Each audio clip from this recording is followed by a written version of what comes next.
اس نے دلیری یہ کی کہ آج دہانے پر روشنی نظر آتے ہی وہ دہانے میں چلا گیا اور وہاں سے اس نے بلندی پر دیکھا، وہاں آگ کا چھپا ہوا شعلہ تھا، دہانے پر چمک وہیں سے آتی تھی۔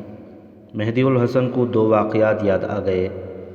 صلیبیوں کے ایجنٹوں نے مصر کے ایسے ہی پہاڑی علاقوں میں مصر کے دیہاتیوں کو توہمات میں الجھانے اور انہیں اثر میں لینے کے لیے یہ طریقہ اختیار کیا تھا کہ ایک پہاڑی پر بڑے شعلے والی مشعل جلا کر چھپا رکھی تھی۔ اس کے سامنے لکڑی کا ایک ایسا تختہ رکھتے تھے جس پر ابرق چپکا ہوا تھا۔ دوسرے واقعے میں چمکیلی دھات کی چادر استعمال کی گئی تھی۔ ابرق یا دھات کی چمک سامنے والی پہاڑی پر پڑتی تھی۔ مشعل اور چادر کے درمیان ایک اور تختہ رکھتے تو چمک بجھ جاتی تھی۔ یہ مشعل اور چمکیلی چادر ایسی جگہ رکھی جاتی جہاں سے یہ لوگوں کو نظر نہیں آتی تھی۔ ان دونوں وارداتوں میں صلیبی ایجنٹ پکڑے گئے اور ان کا یہ طریقہ بے نقاب ہو گیا تھا، ورنہ سیدھے سادے لوگ اسے غیب کی چمک سمجھتے تھے۔ ان دونوں وارداتوں میں چھاپا مارنے والوں میں مہدی الحسن بھی تھا۔ وہ سمجھ گیا کہ سرنگ کے بالکل بالمقابل پہاڑی پر جو آگ کا دھوکا سا ہوتا ہے وہ مشعل چھپی ہوئی ہے اور سرنگ کے دہانے پر اسی کی چمک پھینکی جاتی ہے۔ اسے ٹریننگ کے دوران بتایا گیا تھا کہ جو انسان مر جاتا ہے وہ ہمیشہ کے لیے اس دنیا سے تعلق توڑا جاتا ہے۔ خدا اس کی روح کو یوں بھٹکنے کے لیے نہیں چھوڑ دیتا کہ وہ انسانوں کے پیچھے دوڑتی پھرے۔ جو مر جاتے ہیں وہ نہ جسمانی طور پر واپس آتے ہیں، نہ روح یا بدروح کی شکل میں۔ مہدی الحسن کو ٹریننگ میں یہ اٹل حقیقت ذہن نشین کرائی گئی تھی کہ انسان کو خدا نے اتنی زیادہ جسمانی اور روحانی قوت عطا کی ہے جو پہاڑوں کو ریزہ ریزہ کر سکتی ہے۔ ایمان جتنا مضبوط ہوگا یہ قوت اتنی ہی زیادہ ہوگی۔ جنات اور بھوت اور چڑیلیں انسان کے اپنے ذہن کی تخلیق ہیں۔ صلیبی ہمارا ایمان کمزور کرنے کے لیے ہم پر واہمے اور توہمات طاری کر رہے ہیں۔ یہ سبق قوم کے ہر فرد کو ملنا چاہیے تھا، لیکن یہ ممکن نہیں تھا۔ سلطان ایوبی نے لڑاکا جاسوسوں، کمانڈوز کے جو دستے تیار کیے تھے انہیں بڑی کاوش سے ذہن نشین کرایا گیا تھا کہ ایمان کی قوت کیا ہوتی ہے۔ انہیں توہمات سے دور رکھا گیا تھا، انہیں عملی سبق بھی دیے گئے تھے۔ صلیبیوں نے تمہارے سامنے حضرت عیسیٰ کو زمین پر اتارا تھا۔ مہدی الحسن کو علی بن سفیان کا ایک سبق یاد آ گیا تھا۔ تمہارے سامنے خدا کو بھی انہوں نے زمین پر اتارا تھا، وہ بدروحوں کو بھی لائے۔ تم نے یہ فریب کاری اپنی آنکھوں دیکھی تھی اور یہ بھی دیکھا تھا کہ یہ فریب کاری کیسی کاریگری سے کی جا رہی تھی۔ تم نے اپنی آنکھوں دیکھا ہے کہ یہ شعبدہ بازی ہے، یہ اسلامی نظریات کو مجروح اور مسخ کرنے کی کوششیں تھیں جو تم نے ناکام کیں۔ خدا پہلے ہی زمین پر موجود ہے۔ قرآن کا فرمان ہے کہ کوئی پیغمبر واپس نہیں آئے گا۔ رسول اکرم صلی اللہ علیہ وسلم کے بعد یہ سلسلہ ختم ہو گیا ہے۔ خدا ذوالجلال نے ہمیں اپنا نور دکھا دیا ہے۔ صلیبی اس کوشش میں مصروف ہیں کہ مسلمانوں کے سینے میں اللہ، رسول صلی اللہ علیہ وسلم اور قرآن کا یہ نور بجھ جائے۔ سلطان ایوبی نے اپنی فوج میں اور خصوصاً اپنے جانباز دستوں کے دلوں میں یہ اصول پیوست کر رکھا تھا، اللہ کے نام پر تم جو بھی خطرہ مول لوگے وہ تمہارے لیے خطرہ نہیں رہے گا، کیونکہ تمہیں خدا کی خوشنودی اور مدد حاصل ہوگی۔ اگر آج تم توہم پرستی کا شکار ہو گئے تو تمہاری اگلی نسل کا ایمان اتنا کمزور ہوگا کہ وہ کفر کے آگے ہتھیار ڈال دے گی۔ ایسے ہی کچھ اور سبق تھے جو مہدی الحسن کو یاد آ گئے تھے۔ اسے اپنی اہمیت کا بھی احساس ہو گیا تھا۔ جیسا کہ بتایا جا چکا ہے کہ وہ معمولی عہدے یا درجے کا جاسوس نہیں تھا، اس کی قابلیت اور تجربہ بھی غیر معمولی تھا۔ دشمن کے تخریب کار اسے قتل کر سکتے تھے، اسی علاقے میں اسے دور سے تیر مار سکتے تھے، لیکن اس کے پائے کے جاسوسوں کو دشمن زندہ پکڑنے یا اپنے جال میں پھانس کر اس پر اپنا طلسم طاری کرنے کی کوشش کرتا تھا۔ صلیبیوں اور حشیشین کے پاس ایسے طریقے تھے جن سے وہ کسی بھی انسان کے ذہن پر قبضہ کر کے اسے اپنے حق میں استعمال کر سکتے تھے۔ مہدی الحسن ان کے کام کا انسان تھا۔ یہ ضروری نہیں تھا کہ انہوں نے صرف اس کو پکڑنے کے لیے اس پہاڑی علاقے میں یہ ڈھنگ رچایا تھا۔ اس علاقے میں کسی جگہ انہوں نے اپنا اڈا بنا رکھا تھا۔ مہدی الحسن کو انہوں نے گڈریے کے روپ میں بھی پہچان لیا تھا، چنانچہ اسے پھانسنے کا یہ طریقہ کیا گیا۔ مہدی الحسن لڑکی کے ہاتھ پاؤں باندھ کر اسے کاندھے پر اٹھائے سرنگ کے دوسرے دہانے کی طرف جا رہا تھا۔ اسے سارے سبق یاد آ گئے تھے اور اس کے گرد سلطان ایوبی کی آواز گونج رہی تھی۔ جس طرح ایک غدار پوری قوم کو ذلت اور رسوائی میں ڈال سکتا ہے، اسی طرح ایک حریت پسند جاں باز پوری قوم کو بڑے سے بڑے خطرے سے بچا سکتا ہے۔ مہدی الحسن کے دل میں یہ احساس ایک بڑا ہی مضبوط جذبہ بن کر بیدار ہوا کہ اس کی قوم جو گہری نیند سو رہی ہے، وہ اسی کے بھروسے پر سو رہی ہے۔ وہ جاسوسوں کی زمین دوز جنگ کا جاں باز تھا۔ اسے معلوم تھا کہ قوم بہت بڑے لشکر کا اور گھوڑ سواروں کے طوفان کا اور تیروں کی بوچھاڑوں کا مقابلہ کر سکتی ہے، لیکن دشمن کے جاسوسوں اور تخریب کاروں کا مقابلہ صرف ایک یا دو جاسوس ہی کر سکتے ہیں۔ مہدی الحسن مصر اور اپنی قوم کا واحد پاسبان اور سلامتی کا ضامن بن گیا، مگر ایک سوال اسے پریشان کر رہا تھا، کیا حکیم بھی دشمن کے تخریب کاروں کے گروہ کا فرد ہے؟ اس کا ذہن تسلیم کرنے پر آمادہ نہیں تھا کہ اتنا عالم، معزز اور صاحب حیثیت طبیب، جس کی عزت حکام بالا بھی کرتے تھے، دشمن کا ساتھی ہو سکتا ہے۔ اسے یاد آیا کہ اسے جو سبق دیے گئے تھے اور اس کے اپنے جو تجربے اور مشاہدے تھے، ان سے ان پر یہ حقیقت واضح ہوئی تھی کہ ایمان فروشی کا عہدے اور رتبے کے ساتھ کوئی تعلق نہیں۔ اس نے دیکھا یہ تھا کہ ایمان کا سودا عموماً اونچے رتبے کے لوگ کرتے ہیں اور زیادہ بڑا بننے کے لالچ میں آ کر بعض انسان ایمان گروی رکھ دیتے ہیں۔ اس کے سامنے اب یہ مسئلہ تھا کہ لڑکی کو ساتھ لے کر وہ کس طرف سے باہر نکلے اور اپنے اونٹ تک پہنچے۔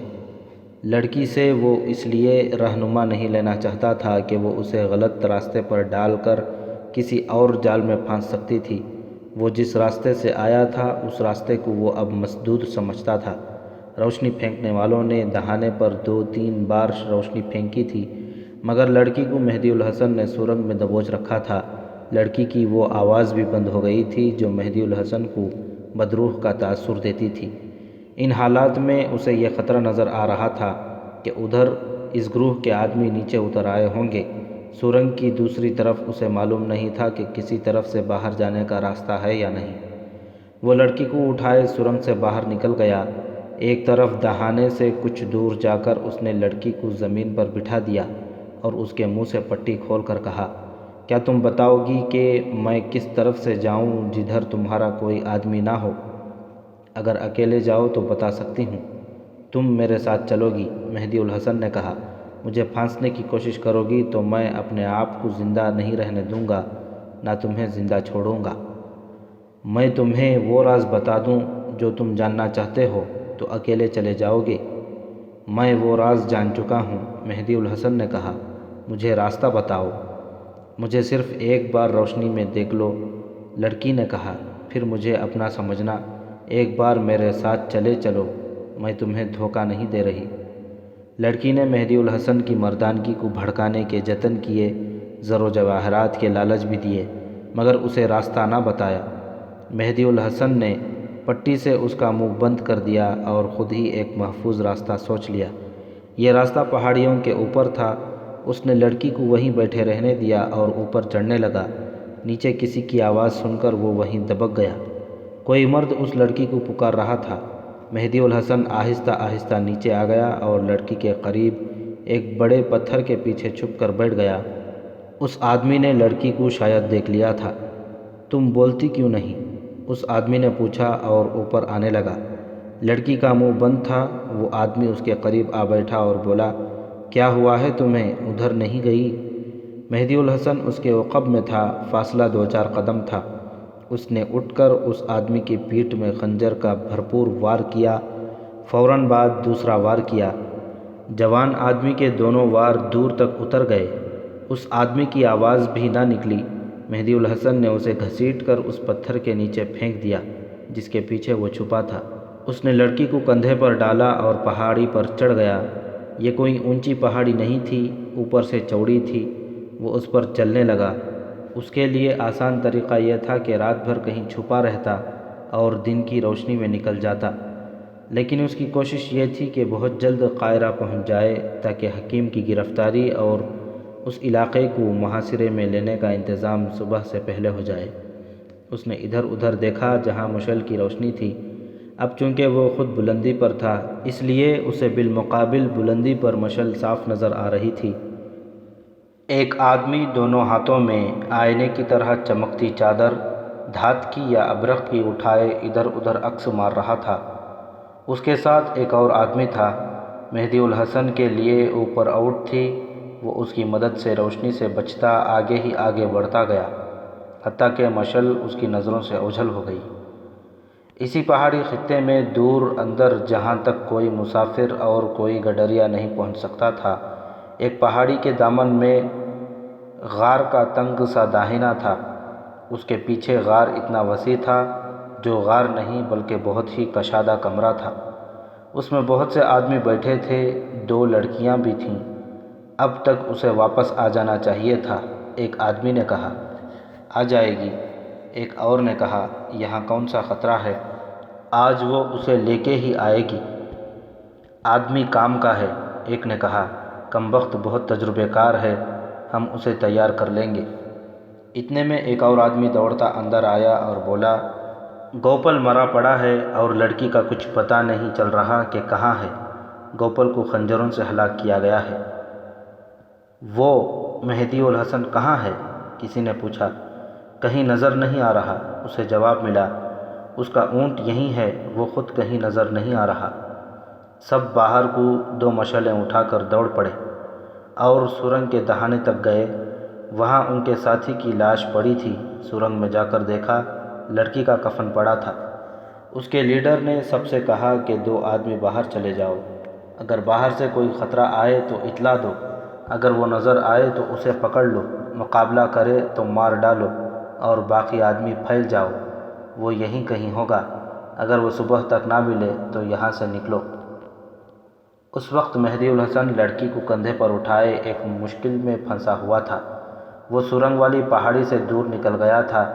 آگے پہاڑی دیوار کی طرح ہو گئی تھی، نہ دائیں ڈھلان تھی نہ بائیں، اور یہ بلند تھی۔ یہ بالکل دیوار تھی جس پر بیک وقت دونوں پاؤں نہیں رکھ سکتے تھے، اور اس پر اس طرح بیٹھ گیا جیسے گھوڑے پر بیٹھتے ہیں۔ وہ آگے کو سرکنے لگا۔ لڑکی کو کندھے پر سنبھالنا اور توازن قائم رکھنا مشکل ہو رہا تھا۔ لڑکی نے اس کے توازن کو بگاڑنے کے لیے تڑپنا شروع کر دیا۔ مہدی الحسن کو معلوم تھا کہ یہاں سے گرا تو ہڈیاں ٹوٹ جائیں گی۔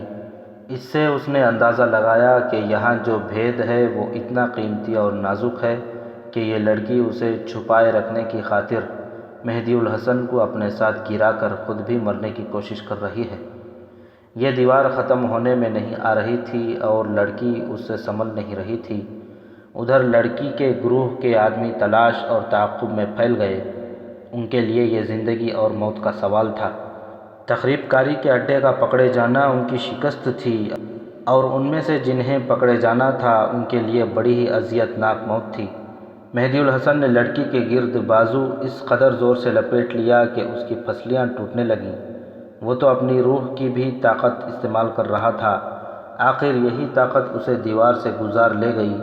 آگے جو چوٹی آئی وہ خاصی چوڑی تھی۔ مہدی الحسن نے لڑکی کو زمین پر پٹخ دیا اور غضبناک آواز میں بولا، کیا تم میرا راستہ روک لو گی؟ اس نے لڑکی کو اپنے غصے کا ذائقہ چکھانے کے لیے 2-4 قدم پیٹھ کے بل گھسیٹا اور کہا، میرے لیے کوئی مشکل پیدا کی تو میں تمہیں اسی طرح گھسیٹ کر لے جاؤں گا، مرتی ہو تو مر جاؤ۔ اسے دور نیچے ایک مشعل دکھائی دی۔ وہ بہت تھک گیا تھا اور وہ محسوس کرنے لگا تھا کہ خطرے سے نکل آیا ہے، مگر اس جگہ سے نکلنا ابھی ٹیڑھا مسئلہ بنا ہوا تھا۔ اسے بہت جلدی قاہرہ پہنچنا تھا۔ اس نے لڑکی کے پاؤں کھول دیے، ہاتھ پیٹھ پیچھے بندھے رہنے دیے، اسے آگے کر لیا اور خنجر کی نوک اس کی پیٹھ کے ساتھ لگا کر کہا، چلو، میرے کہے بغیر دائیں بائیں نہ گھومنا۔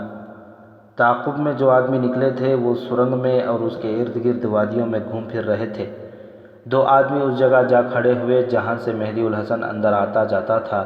مہدی الحسن ڈھلانوں میں اترتا اور چڑھائیاں چڑھتا ایک ایسی چٹان پر جا پہنچا جہاں آگے کچھ بھی نہیں تھا۔ وہ زمین کا بھیدی تھا، اسے اتنا تجربہ تھا کہ اندھیرے میں بھی اجنبی زمین کے خد و خال بھانپ لیا کرتا تھا۔ اسے یہ سمجھنے میں کچھ دیر لگی کہ نیچے دریا ہے اور یہ دریائے نیل ہے۔ اس نے لڑکی کے ہاتھ بھی کھول دیے اور منہ سے بھی پٹی اتار دی۔ چٹان کی ڈھلان کھڑی تھی۔ لڑکی سے کہا کہ بیٹھو اور نیچے کو سرکو۔ دونوں سرک کر نیچے گئے۔ پانی کی آواز صاف سنائی دینے لگی۔ چٹان کی ڈھلان ختم ہو چکی تھی، وہ ابھی دریا کی سطح سے بلند تھے۔ اس نے لڑکی سے کہا کہ دریا میں کودو۔ لڑکی بولی، میں تیرنا نہیں جانتی۔ مہدی الحسن نے خنجر نیام میں ڈالا اور لڑکی کو اپنے بازوؤں میں لے لیا جیسے بغلگیر ہوا جاتا ہے۔ اس نے لڑکی کو مضبوط گرفت میں لیے ہوئے دریا میں چھلانگ لگا دی۔ دریا کا رخ قاہرہ کی طرف تھا۔ لڑکی کو اس نے دانستہ چھوڑ دیا۔ اس نے دیکھا کہ لڑکی تیر رہی ہے۔ مجھے معلوم تھا کہ تم تیر سکتی ہو، مہدی الحسن نے کہا۔ تمہیں ہر ڈنگ سکھا کر ہمارے ملک میں بھیجا جاتا ہے۔ زیادہ زور نہ لگاؤ، دریا ادھر ہی جا رہا ہے جدھر ہم جا رہے ہیں۔ ان کے ایک طرف چٹانیں اور پہاڑیاں کھڑی تھیں، انہیں تلاش کرنے والے اس کوہ سار کے دوسری طرف بھاگ دوڑ رہے تھے۔ لڑکی نے تیرتے تیرتے ایک بار پھر کوشش کی کہ مہدی الحسن کو اپنے جوان جسم کا اسیر بنا لے، لیکن اس نے کوئی اثر نہ لیا۔ بہت دور آگے جا کر جب مہدی الحسن نے دیکھا کہ وہ خطرے کے علاقے سے دور آ گیا ہے، منہ میں 2 انگلیاں ڈال کر خاص انداز سے سیٹیاں بجائیں۔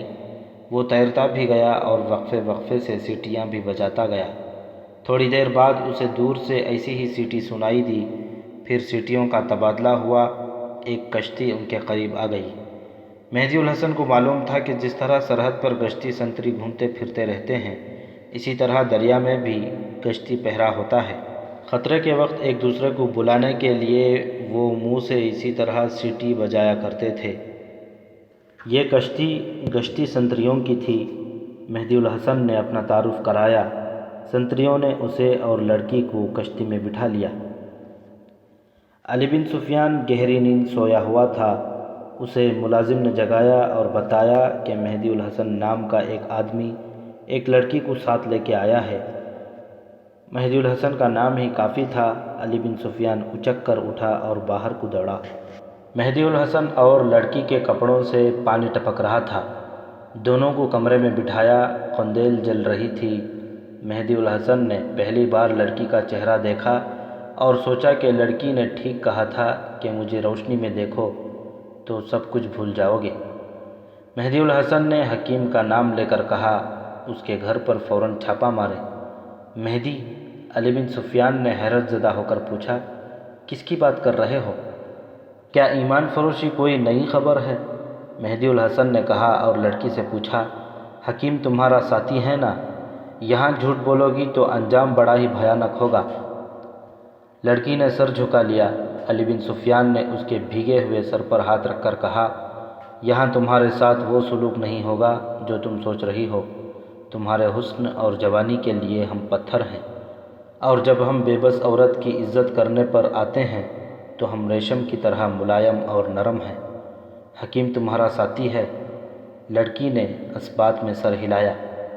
مہدی الحسن نے نہایت مختصر طور پر سنایا کہ وہ کیا دیکھ کر آیا ہے اور حکیم نے اسے بدروح کا کس طرح جھانسا دیا تھا۔ علی بن سفیان نے ملازم اور اپنے محافظوں کو بلایا اور انہیں مختلف کمانڈروں کی طرف پیغامات دے کر دوڑا دیا۔ کوتوال غیاث بلبیس کو بھی بلوایا۔ اس نے اس قسم کے ہنگامی حالات کے لیے زیادہ نفری کا ایک دستہ تیار کر رکھا تھا جو چند منٹوں میں کارروائی کے لیے تیار ہو جاتا تھا۔ مہدی الحسن کی رپورٹ پر یہ دستہ فوراً تیار ہو گیا۔ علی بن سفیان نے غیاث بلبیس کے سپرد یہ کام کیا کہ حکیم کے گھر پر چھاپا مارے اور اسے گرفتار کر کے اس کے مکان اور دوائی خانے کو سرمبہر کر دے۔ اس نے خود سواری کو ساتھ لیا، ایک گھوڑے پر مہدی الحسن کو، دوسرے پر لڑکی کو بٹھایا اور واردات والے علاقے کو روانہ ہو گیا۔ وہ جگہ بہت دور نہیں تھی۔ لڑکی کے گروہ کے آدمی اس وقت تک تلاش سے مایوس ہو چکے تھے۔ انہوں نے تھک ہار کر فیصلہ کیا کہ وہ وہاں سے نکل بھاگیں۔ انہیں خدشہ یہ تھا کہ لڑکی اگر قاہرہ پہنچ گئی تو وہ نشاندہی کر دے گی۔ گروہ میں اختلاف پیدا ہو گیا۔ کچھ آدمی کہتے تھے کہ مہدی الحسن کا اونٹ یہیں ہے، وہ اگر نکل گیا ہے تو اتنی جلدی قاہرہ نہیں پہنچ سکے گا۔ اسی کشمکش میں انہوں نے وہاں سے بھاگنے میں وقت ضائع کر دیا۔ آخر وہ اپنا سامان سمیٹ کر غار نما کمرے سے نکلے، مگر انہیں گھوڑے کے قدموں کے دھماکے سنائی دینے لگے۔ باہر نکلنے کا راستہ بند ہو چکا تھا۔ علی بن سفیان کے سواروں نے مشعلیں جلا لیں اور وادیوں میں پھیل گئے۔ لڑکی کو ساتھ رکھا گیا تھا۔ اس نے بتایا کہ اس کا گروہ کہاں رہتا ہے۔ وہاں گئے تو غار کے اندر سے 4-5 آدمی پکڑے گئے۔ اندر مختلف قسم کے سامان کے انبار تھے، جن میں آتش گیر مادہ، تیر و کمان اور خنجر تھے، اور ایک مضبوط بکس میں سونے اور چاندی کے وہ سکے تھے جو مصر میں رائج تھے۔ ان آدمیوں میں صرف ایک صلیبی تھا، باقی قاہرہ کے مسلمان تھے۔ ان کی نشاندہی پر گروہ کے دوسرے افراد کی تلاشی شروع ہوئی۔ ساری رات اور اگلا پورا دن تلاش جاری رہی، جس کے نتیجے میں باقی افراد بھی پکڑے گئے، جن میں 2 ایسی ہی لڑکیاں تھیں جیسی مہدی الحسن نے پکڑی تھیں۔ ادھر قاہرہ میں حکیم کے گھر کو گھیرے میں لے کر اس کے دروازے پر دستک دی گئی تو دروازہ ایک ملازم نے کھولا۔ غیاث بلبیس اپنے چند ایک آدمیوں کے ساتھ اندر چلا گیا۔ اس کے آدمی کمروں میں گھس گئے۔ ان کے ہاتھوں میں مشعلیں تھیں۔ حکیم کے سونے کا کمرہ اندر سے بند تھا۔ دروازہ ایک نیم برہنہ لڑکی نے کھولا۔ حکیم پلنگ پر نیم برہنہ پڑا تھا۔ پلنگ کے قریب صراحی اور پیالے رکھے تھے۔ حکیم نشے کے حالت میں بے ہوش پڑا تھا۔ اس کے مریض اور معتقد تصور بھی نہیں کر سکتے تھے کہ حکیم اس حالت تک بھی پہنچ سکتا ہے۔ لڑکی اس کی بیوی نہیں تھی اور وہ مسلمان بھی نہیں تھی۔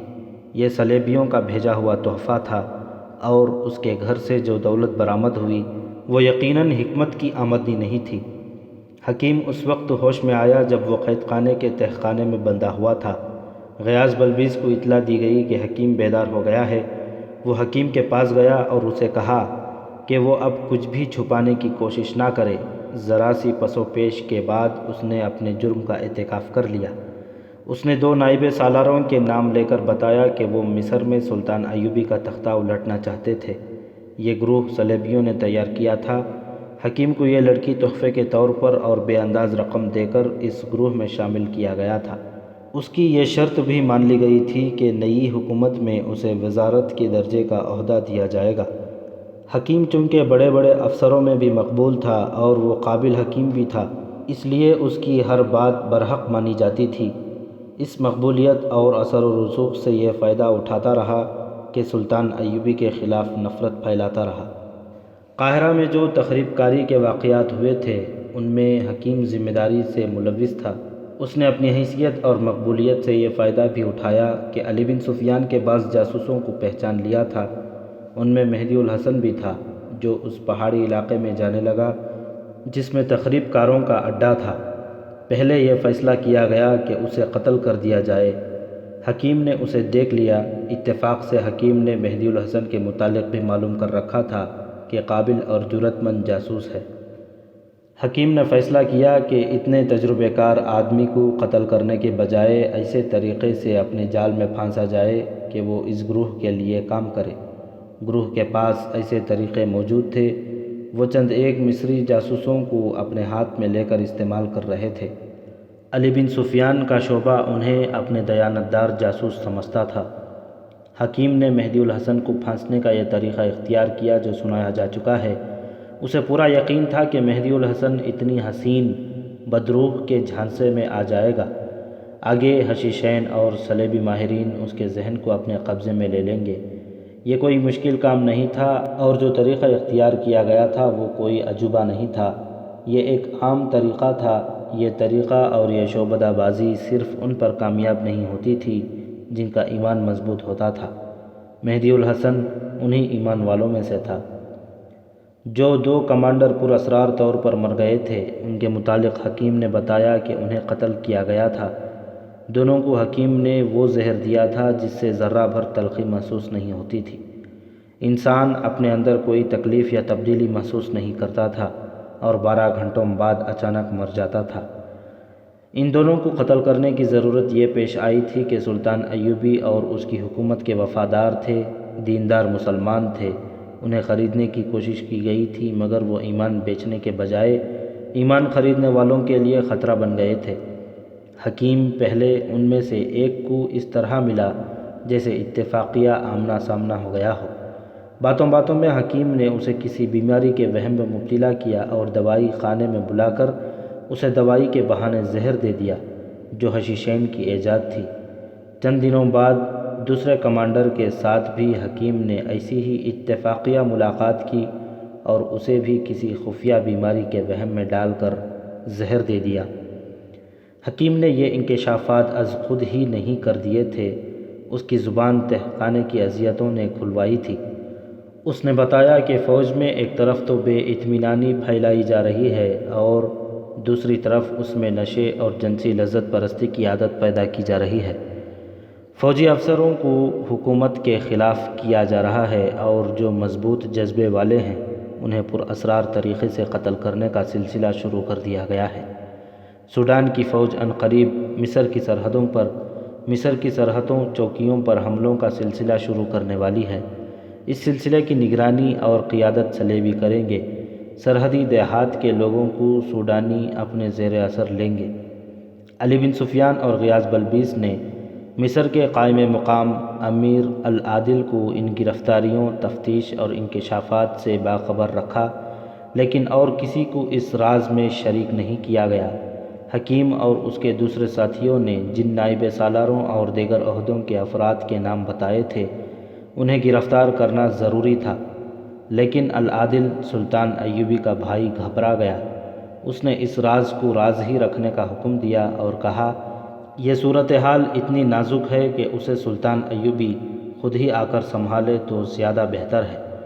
معاملہ بڑا ہی نازک تھا۔ اس نے یہ فیصلہ کیا کہ وہ سلطان ایوبی کے پاس خود جا کے اور اسے مصر آنے کو کہے یا اسے ہدایات لے۔ العادل کی روانگی خفیہ رکھی گئی۔ تمام مشتبہ نائب سالاروں وغیرہ کے ساتھ ایک ایک جاسوس سائے کی طرح لگا دیا۔ میں کوئی نئی خبر نہیں سن رہا۔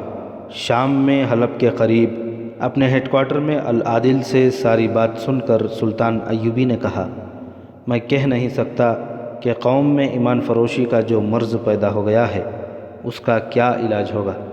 میری نظریں بیت المقدس پر نہیں یوروپ پر لگی ہوئی ہیں، مگر میرے ایمان فروش بھائی مجھے مصر سے نہیں نکلنے دے رہے۔ تم یہ محاذ سنبھالو، میں دمشق جاتا ہوں، وہاں سے مصر جاؤں گا۔ سلطان ایوبی نے العادل کو محاذ کی تمام تر صورتحال بتائی، ہدایات دیں اور کہا کہ اپنے جاسوس اتنی دور تک گئے ہوئے ہیں کہ صلیبیوں نے اگر حملہ کیا تو ہمیں کم از کم 2-3 روز پہلے اطلاع مل جائے گی۔ چھاپہ مار جیش ہر وقت تیاری کی حالت میں رہتے ہیں۔ میں نے انہیں حملے کے ممکنہ راستوں کے ارد گرد چھپا رکھا ہے۔ تازہ اطلاعات یہ ہیں کہ صلیبی حملہ کریں گے۔ اگر میری غیر حاضری سے وہ فائدہ اٹھانے کی سوچ لیں تو گھبرانا نہیں، قلعہ بند ہو کر نہ لڑنا، دشمن کو آگے آنے دینا، پہلا وار دشمن کو کرنے دینا، بے شک پیچھے ہٹ جانا ضمی موضوع ہے، بلندیوں پر قبضہ رہے گا۔ اور خاص طور پر یاد رکھو، سلطان ایوبی نے کہا، الملک الصالح سیف الدین اور جن امراء نے ہماری اطاعت قبول کی ہے، صلیبیوں کے حملے کی صورت میں ان پر اعتبار نہ کرنا۔ ان کے ذہنوں سے بادشاہی کی خواہش نکلی نہیں، معاہدے کے مطابق وہ کوئی فوج نہیں رکھ سکتے۔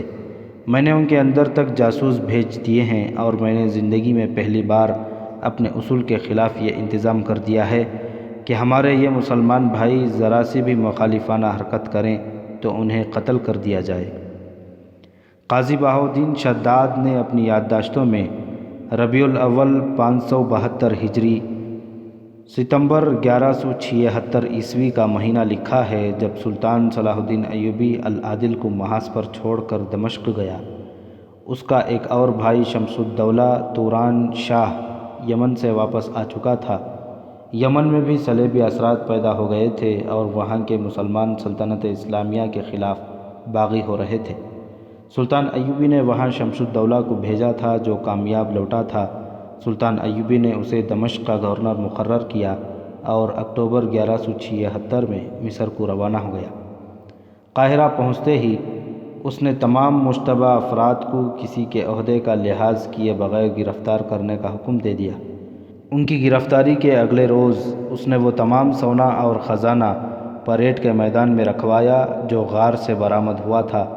اس وقت تک جتنی سلیبی لڑکیاں پکڑی جا چکی تھیں اور جو اب پکڑی گئی تھیں انہیں خزانے کے انبار کے قریب کھڑا کیا گیا۔ ان میں حکیم بھی تھا، نائب سالار بھی تھے اور کمانڈر بھی، سب زنجیروں میں بندھے ہوئے تھے۔ مصر میں جتنی فوج تھی اسے ان کے قریب سے گزار کر میدان میں کھڑا کیا گیا۔ سلطان ایوبی گھوڑے پر سوار آیا اور فوج کے سامنے رکا۔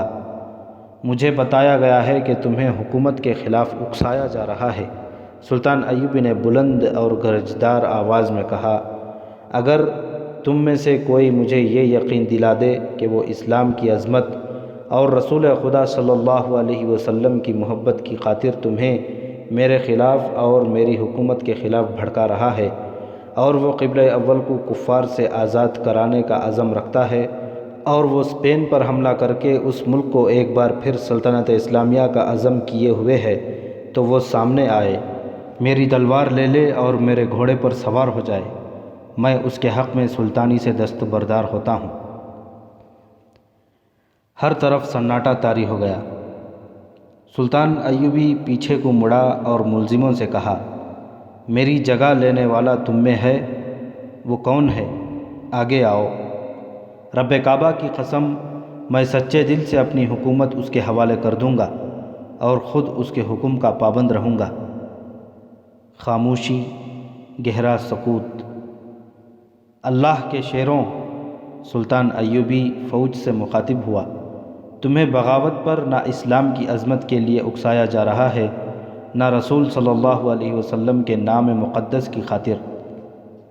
تمہیں جو خزانہ دکھایا گیا ہے اور جو لڑکیاں تمہارے سامنے کھڑی ہیں، یہ وہ انعام ہے جو ان لوگوں کو دیا گیا ہے، یہ ان کے ایمان کی قیمت ہے۔ میں ان سب سے کہتا ہوں کہ آگے آئیں اور کہیں کہ میں نے جو کہا ہے یہ جھوٹ ہے۔ کوئی آگے نہ آیا۔ سلطان ایوبی گھوڑے سے اترا، اسے اپنے گھوڑے کے قریب لے جا کر کہا، میرے گھوڑے پر سوار ہو جاؤ اور کہو کہ ایوبی جھوٹ بول رہا ہے۔ حکیم گھوڑے پر سوار ہو گیا مگر اس نے سر جھکا لیا۔ کہو سلطان جھوٹ بول رہا ہے، سلطان نے غضبناک آواز میں کہا۔ حکیم نے سر اٹھایا اور بلند آواز سے کہا، سلطان ایوبی نے جو کہا ہے سچ کہا ہے، اور وہ گھوڑے سے کود آیا۔ وقائع نگار لکھتے ہیں کہ سلطان ایوبی کو پہلی بار غصے میں دیکھا گیا۔ حکیم گھوڑے سے اتر کر سر جھکائے کھڑا تھا۔ سلطان ایوبی نے تلوار نکالی اور ایک ہی وار میں حکیم کا سر تن سے جدا کر دیا۔ وہ اپنے گھوڑے پر سوار ہوا اور بڑی ہی بلند آواز سے چلایا، اللہ کے سپاہیوں، عظمت اسلام کے پاسبانوں، اگر میں نے بے انصافی کی ہے تو یہ لو، میری تلوار ہے، میری گردن اڑا دو۔ اس نے اپنی تلوار برچھی کی طرح فوج کی طرف پھینکی۔